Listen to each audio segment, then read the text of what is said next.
Terceiro episódio, terceira década da história da obra salesiana de Évora. São tempos de dificuldade devido ao contexto da Segunda Guerra Mundial na Europa e dos parcos recursos económicos da casa. Ainda assim, e com a ajuda de benfeitores, a obra vai crescendo em espaços e também em nível de ensino que são aqui lecionados. Factos históricos que destacamos nesta década entre 1946 e 1955 passam pela bênção da antiga capela, atual refeitório, pelo então arcebispo de Évora Dom Manuel Mendes da Conceição Santos em 1949. No ano seguinte, os salesianos abandonam a Casa Pia masculina. Também neste período, a inauguração do campo de futebol Luís Hervideira, que acontece em 1951. A acrescentar à instrução primária, dá-se o início do funcionamento do ciclo preparatório, já no edifício novo, em 1952. E a obra é visitada pelo então reitor-mor, padre Renato Di Ghiotti, em 1953. Como entrevistado e a exemplo do episódio anterior, contamos com um antigo aluno desta feita, o diácono João Carapito, que, embora não tenha passado pelos bancos desta escola precisamente neste período temporal, o fez há alguns anos, não muitos, depois. Saúdo diácono João Carapito, como aconteceu fazer os seus estudos iniciais nesta escola e de que modo, na época, a então chamada Escola dos Padres, se diferenciava das restantes escolas da cidade de Évora. Ora bem, eu nasci em 52, portanto foi uns aninhos depois da coisa ter começado por aqui, sobretudo esta parte mais nova. E estive aqui do primeiro ao sexto ano, portanto, os 4 anos da primária e os 2 anos do ciclo preparatório. Como é que vai cá vim parar? Não sei dizer bem, os meus pais nunca me disseram, mas penso que houve 2 causas, assim, muito próximas. A primeira foi de que desde os 4 anos eu ia, às irmãs ao Convento Novo, e as irmãs salesianas, quem celebrava lá eram os salesianos. De modo que essa ligação foi-se estabelecendo, gostava muito de ver os padres lá a celebrar e tal, eram muito simpáticos, e penso que foi por aí que eu comecei a dizer que queria vir para os salesianos. Entretanto, mais três vizinhos, um da mesma rua e mais 2 de outras ruas muito perto, ali na zona da Rua de Santa Maria, nas Portas da Viz, decidiram vir para aqui também, e penso que foi, essas as 2 causas que levaram os meus pais a trazer-me para aqui. Entretanto, e comparativamente, pois, é assim, eh, só depois de mais tarde vir a ser, professor do primeiro ciclo, pude fazer alguma comparação entre aquilo que era feito lá fora e aquilo que era feito aqui. E penso que, em primeiro lugar, posso dizer que aquilo que hoje parece ser uma coisa muito fora do normal aqui nas nossas escolas de ensino público, naquela altura já era muito normal aqui, que eram as atividades extracurriculares. Estou-me a lembrar, do desporto, particularmente do futebol, de que eu não era muito adepto, mas pronto, era o número um. Depois também, as representações teatrais. O teatro foi das coisas que mais ajudou aqui os alunos a sentirem-se bem cá dentro e a participarem.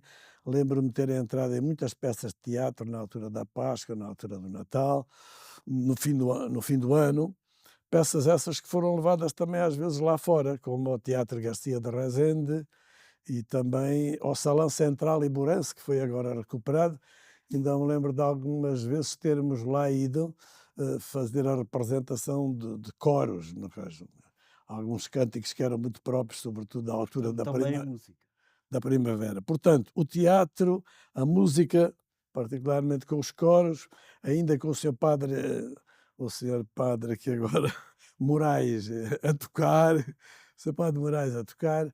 Depois também na altura havia outra coisa interessante que era a fanfarra dos salesianos.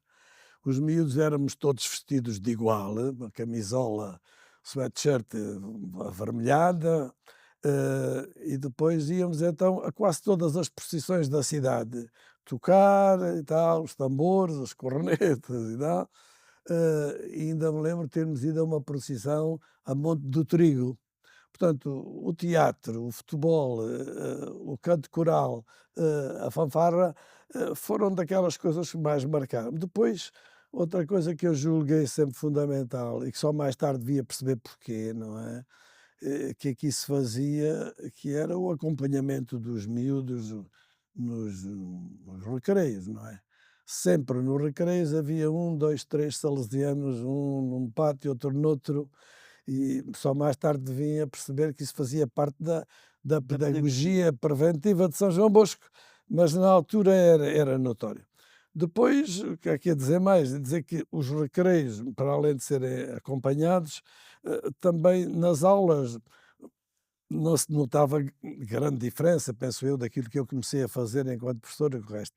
Agora, notava-se sim que já nessa altura havia aquilo que hoje há aos montes, que são as ditas explicações, ou seja, os professores ficavam com aqueles que manifestavam mais dificuldades, De que é aprendizagem. na aprendizagem, sobretudo do português e também da matemática. Ainda me lembro de cá ter ficado algumas vezes por causa da dita matemática, não é? Mas eles ficavam cá em período pós-escolar, no horário depois das aulas terminarem, ficavam connosco nas salas a acompanhar-nos, e isso foi muito importante porque deixou gravado nos alunos esta coisa da disponibilidade total destes homens, quer padres, quer irmãos coadjutores, para acompanhar. Eram notórias, no entanto, as dificuldades económicas da comunidade salesiana, já nessa altura. E era ao mesmo tempo notório ou não que havia uma dimensão assistencial para com os alunos que frequentavam esta escola, porque muitos deles seriam de estratos sociais e socioeconómicos bastante baixos. Que memórias tem dessa situação? Olha, eu tenho algumas memórias dessa situação que agora aí elencaste. Primeiramente, eu senti sempre que os professores, os salesianos, viviam pobremente. E quando digo pobremente, via que muitas vezes fui ao refeitório deles e a comida não era muito diferente da nossa. Os pratos não eram lá abundantes, não é? Depois, os salesianos viviam pobremente. Estou a ver muitos padres com batinas cozidas, portanto tinham sido rotas, não havia se calhar dinheiro para comprar novas e elas tinham que ser cozidas e eles andavam com elas algumas vezes muito velhinhas por aí a circular. Depois também subia aos sítios onde eram os quartos do diretor e não só, e via como os quartos eram muito exíguos, era a cama, ali um guarda-fato muito pequenino, com uma mesinha para escritório, sobretudo do diretor, porque os outros mal tinham uma coisa dessas, e portanto sempre me fez impressão a forma muito pobre com que os salesianos viviam.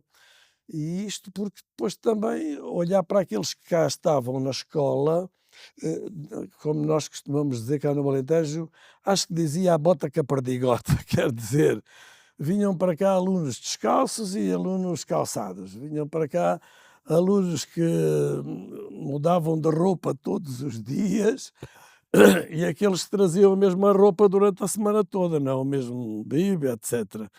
Depois, sinto que os pais que tinham cá os filhos, eram pais que hoje podemos dizer do rendimento mínimo, se fosse hoje, ou então, como era o meu caso, pais que tinham um trabalho, um emprego estável, mas com um ordenado muito reduzido, não é? E isso, de facto, era aquilo que fazia com que nos sentíssemos bem aqui, porque parece que éramos todos iguais. Entretanto, e pensando um bocadinho nas dificuldades, mas também nesse ritmo, digamos assim, assistencial, lembro-me de termos os ditos lanches à manhã ou à tarde do pão com queijo, esse queijo que vinha de fora, chamado queijo do padre, não é? E o Mais pão era cozido aqui. e o pão era cozido aqui, pois. Ainda me lembro do cozinheiro que aí esteve muitos anos, não é? E depois também, mais tarde, começou a aparecer alguma coisa de leite também, que chamado também nas paróquias, é aqui o leite do padre que vinha porventura lá dos lados da Alemanha ou coisa parecida, e isso era-nos dado aqui, nos lanches. Depois os pais pagavam uma cota muito pequenina, e pagando uma cota muito pequenina, os que pagavam, porque muitos atrasavam-se muito, e às vezes só no fim dos anos é que pagavam, não era fácil a alimentação, mas pronto, muitos traziam coisas de casa para comer, depois começou a haver aqui já a sopinha quente para dar naqueles pratos de esmalte ainda me lembro. Recordo ainda que num dos jornais que uma vez foi publicado, que foi o jornal que aqui havia, que houve durante muitos anos, era o Ecos do Oratório, e eu fui entrevistado, puseram lá a minha fotografia, então a certa altura dizia-se lá: "João Carapito ainda gosta de uma série de coisas, incluindo agriões, em casa, mas aqui come tudo", e de facto aqui comia tudo, inclusivamente o dito xarope, aquele que davam, começaram a dar antes, que era o óleo de fígado de Figa de bacalhau, bacalhau. que era intragável, mas a gente lá mastigava aquela coisada toda. E depois, só para terminar esta parte, lembro-me que aqui neste terreno contíguo aos Salesianos, onde hoje é a CCDR, havia ali um grande termoçal, não é? Então, os salesianos aqui, os irmãos, iam lá buscar, a certa altura do ano, não é? Iam buscar os termossos, e antes de irmos para casa à tarde, punhamos todos em fila e cada um levava a sua mancheia de termoço para ir mastigando até casa. De maneira que estava aqui explícito de uma notória, digamos assim, assistência àqueles que de facto tinham menos possibilidades. Desse conjunto de memórias interessantes que revelou, quais são aquelas mais fortes que perduram ainda até hoje em termos de ambiente, de atividades que aqui se viveram?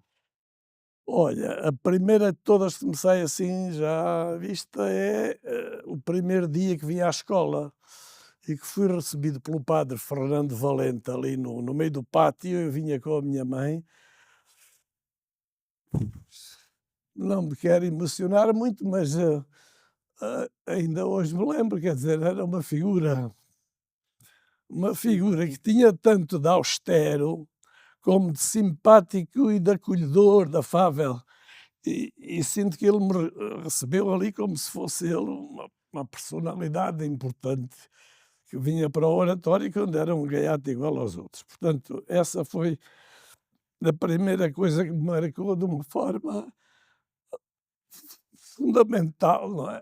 Depois disso, aqui na casa houve coisas que me marcaram bastante. Uma delas foi a preparação que havia, quer para a primeira confissão, quer para a primeira comunhão, com um padre específico a tratar destas coisas depois de acabar as horas da escola, e esses 2 momentos da primeira comunhão e da primeira confissão marcaram profundamente para toda a vida. eh, Inclusivamente tenho ainda hoje lá muitas fotografias dessa altura, e muitas vezes falamos com alguns alunos da casa sobre esses momentos. Lembro que o meu pai, que nunca mais se tinha confessado desde que tinha casado, não é, confessou-se nesse dia para poder, comigo e a minha mãe, partilhar da recepção da Eucaristia. Depois esta coisa dos padres estarem connosco nos intervalos foi uma coisa também que sempre me marcou, quer a gente estivesse a jogar ao berlinde, quer estivesse a jogar futebol, quer estivesse a jogar as cartas que eram os pedacinhos das caixas de fósforos, não é, jogávamos com aquilo. E eles lá então, mesmo com a sua batina preta, jogavam connosco.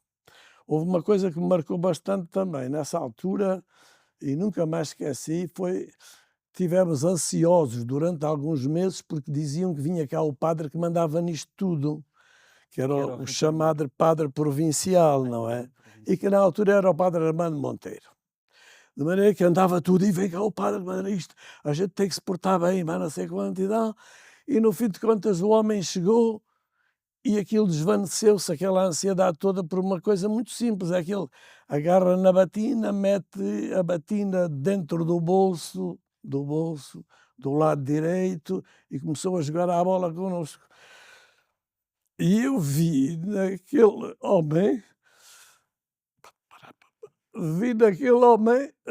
a imagem muito clara de São João Bosco por aquilo que via naquelas célebres filminas ou filmes fixos ou slides, como queiram chamar, mostravam a vida do São João Bosco, do São Domingos Sávio, não é? E de facto isso ajudou-me bastante porque, epá, está aqui aquilo que eles falaram do São João Bosco. Este é um homem de Deus. Avançando no tempo mais tarde, já na sua qualidade de antigo aluno, de dirigente do Centro dos Antigos Alunos, numa época em que o associativismo era bem diferente daquilo que é hoje, o que é que gostaria de destacar nesse período? Olha, eu já aqui acabei por ter alguma ligação com um certo associativismo, em primeiro lugar com o chamado grupo do Cavaleiro da Imaculada. Nos juntávamos para rezar e tal, mas também para distribuir o Cavaleiro da Imaculada e receber dinheiro dos donativos daquelas pessoas que queriam contribuir. Depois, mais tarde, comecei a fazer parte do quinto e sexto ano do chamado Círculo de São Domingos Sávio. E essas duas coisas, penso eu, que me motivaram um bocadinho para mais tarde, quer na escola para onde fui de Santa Clara e mais tarde no magistério primário, continuei a vir aqui aos Salesianos, ao oratório, e via um bocadinho o dinamismo do Centro dos Antigos Alunos e por isso me inscrevi no centro e recordo com saudade alguns nomes, como se fosse, ainda é vivo, pois, o Feliciano Caeiro, o Brálio, que já partiu, o Mestre Brito, o José Noites, o Renato Casco, Vossa Excelência também, mais tarde, depois de mim, e a certa altura fui desafiado, pronto, para fazer parte da direção, e assumi a direção, já não sei durante quanto tempo, mas não foi durante muito tempo, porque depois na altura também com as aulas e tal, não tinha muito tempo para isso, mas pronto, pelo menos uns 3 anos talvez tivesse sido presidente do centro e recordo que, olha, recordo as reuniões à noite, que vinhamos aqui à noite e estávamos cá até às tantas da noite, nas reuniões a preparar muita coisa, recordo as viagens que fizemos, particularmente uma viagem a Turim, recordo os dias locais e nacionais do antigo aluno, recordo as castanhas, os magustos no dia, como se fazia aqui no oratório, ainda me lembro de ir muitas vezes para o Alto de São Bento, não é? Celebrar o dia de São Martinho das Castanhas, e isso ainda hoje ficou para mim, até na minha própria casa, continuou esse dinamismo do dia de São Martinho, porque o saboreei aqui com muito gosto. Esta década de que estamos a falar é um período de dificuldades económicas. No entanto, foram surgindo algumas ajudas providenciais relativamente à pobreza da casa. Conheceu alguns dos benfeitores que permitiram a sobrevivência da obra? Olha, eu ainda hoje pasmo como é que era possível isto ter continuado e permanecido depois de estar cá ao fim de uns anos e ver esta pobreza toda que envolvia esta casa, como é que era possível isto estar de pé, estar de pé. E penso que hoje, pronto, hoje vejo muito claro que a justificação era só, ou foi só, e ainda hoje será, a providência de Deus e a mão da Mãe Auxiliadora.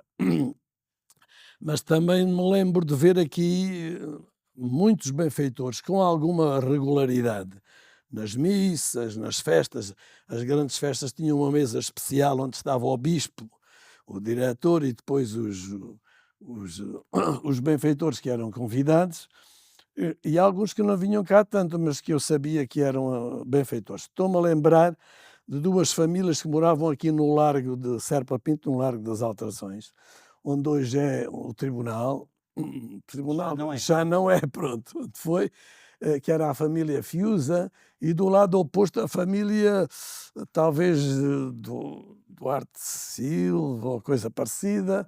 Pois, essas 2 famílias, onde eu ia muitas vezes com outros colegas, levávamos umas cestas de verga, com as alfaias litúrgicas, para lavar, para engomar, não é? Passar a ferro e tal, e depois íamos lá ao fim de uns quantos dias buscá-las novamente.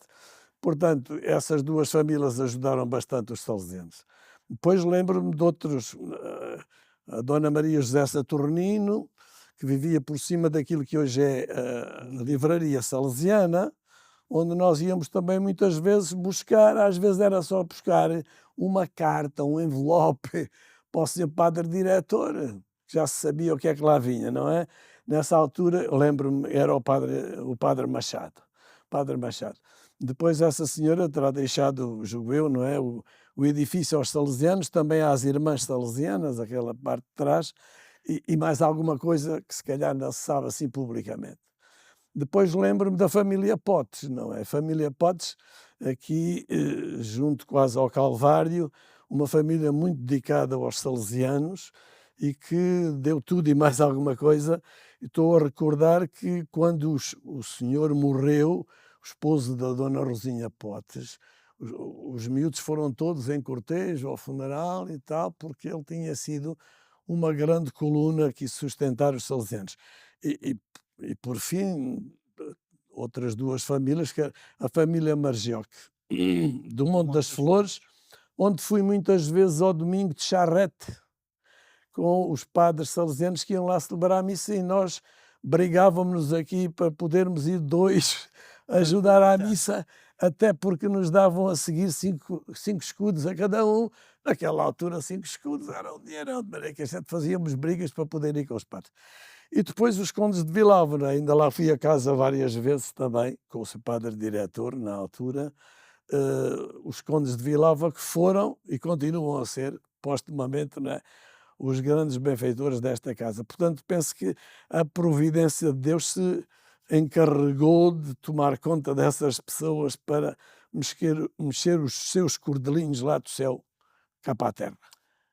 O seu percurso profissional foi todo ele dedicado ao ensino, Uhum. como professor de primeiro ciclo. De algum modo, a pedagogia salesiana que aqui bebeu foi envolvida na sua prática docente? Sim, pois. Não tenho dúvidas nenhumas. Estou-me a ver quando cheguei a dar aulas, lembro-me particularmente no segundo ano, talvez, de dar aulas. Primeiro ano fui para Vendas Novas, mas também aí havia salesianos e eu dava catequese lá numa das paróquias, ia lá aos salesianos muitas vezes a almoçar ou ao jantar, e aquilo que passava para as aulas era esta coisa, por exemplo, do acompanhamento dos miúdos nos recreios, a empatia que era preciso criar com os miúdos para que o bom aproveitamento fosse possível, o comportamento também fosse mais razoável, o estar assim de uma forma muito acessível com os miúdos. Eu tinha 18 anos na altura, quando acabei o magistério, e lembro-me nesse primeiro ano, em Vendas Novas, foi lá o diretor escolar e entrou na sala: "Onde é que está o professor?" E eu estava sentado ao lado de um aluno que tinha 14 anos, eu tinha 18, o gaiato era muito grande, eu estava de bata branca vestido, o gaiato também, não se diferenciava quase, e o diretor escolar não percebeu quem era o coisa. Portanto, isto para dizer que na altura tinha essa facilidade de me sentar ao pé dos miúdos, de fazer uma festinha. Hoje já era se calhar um bocado perigoso esse tipo de atitudes, mas na altura, graças a Deus, tudo era visto com outros olhos. E depois, quando vim para Évora, lembro-me de fazer aquele tipo de coisas que aqui se fazia, sei lá, organizar uma quermesse para vender depois coisas e comprar utensílios para a escola, como se fosse uma máquina de fotocopiar ou coisas parecidas, fazer um arraial popular, como aqui se fazia, No não é? Santo Há António. bocadinho esqueci-me de Se dizer pode referir a que isso? havia muitos comerciantes de Évora que davam muitas coisas daquilo que eles vendiam para depois serem aqui vendidas nas barraquinhas que havia com rifas na dita Feira de Santo António, que ocorria todos os anos por altura da festa de Santo António, no 13 de junho. E esses também foram grandes beneméritos, porque eles davam montes de coisas que nós íamos buscar. Durante uma semana inteira, os alunos mais velhos só faziam isso. Era ir buscar às lojas, com cestos e cestas, aquilo que eles podiam dar. Mas, entretanto, lembro que fiz isto na escola, como também marchas populares, o preparar para a primeira comunhão e para a primeira confissão.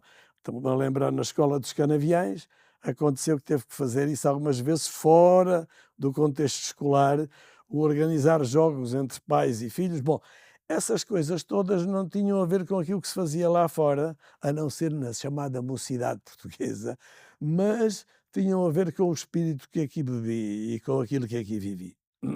Uma última questão, atualmente é diácono permanente, Uhum. tem sido um leigo muito envolvido, tem assumido várias responsabilidades a nível diocesano, nomeadamente no âmbito da disciplina de educação moral e religiosa católica e outras. estabelece alguma relação entre esse seu envolvimento ativo na igreja local e a formação aqui recebida na escola salesiana? Ah, pois, muito, muito, muito, muito. Quer dizer, eu passei, uns 10 anos, responsável pela educação moral religiosa católica na diocese, exclusivamente, mesmo sem dar aulas. Depois tive 18 anos com o departamento da catequese da infância e adolescência. Depois a seguir, com a minha mulher, fui chamado a implementar o CPM em todos os centros, todos as sedes de conselho da diocese.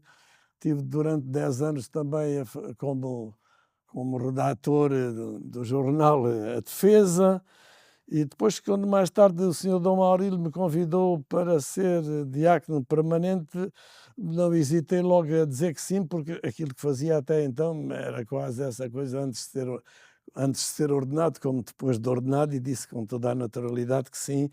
Mas quer dizer, isso tudo foi fruto daquilo que vivi, que experimentei, que ouvi, que vivenciei aqui no Oratório de São José.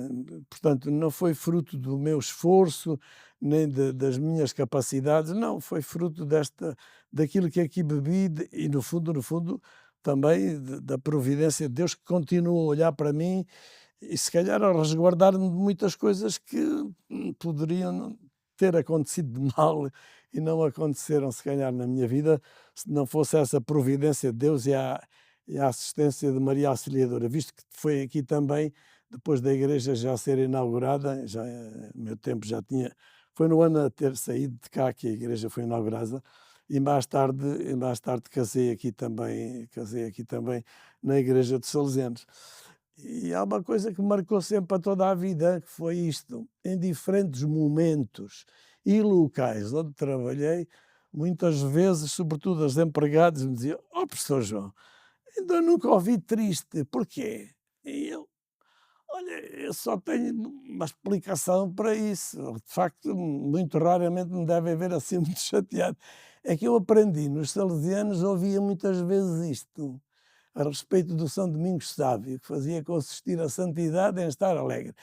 E isto, bebido aos 7 anos ou 8, ficou para sempre gravado. Ora, este desafio ligado um bocadinho a esta certeza de que Deus providencia sempre na nossa vida, e na minha vida sempre senti que tem providenciado, estas 2 coisas levaram-me sempre a ter uma cara mais ou menos de felicidade, que espero que continue até partir para o outro lado. Diácono João Carapita, agradecemos muito a sua presença. Chegamos ao fim de mais um episódio. Iremos voltar de hoje a um mês.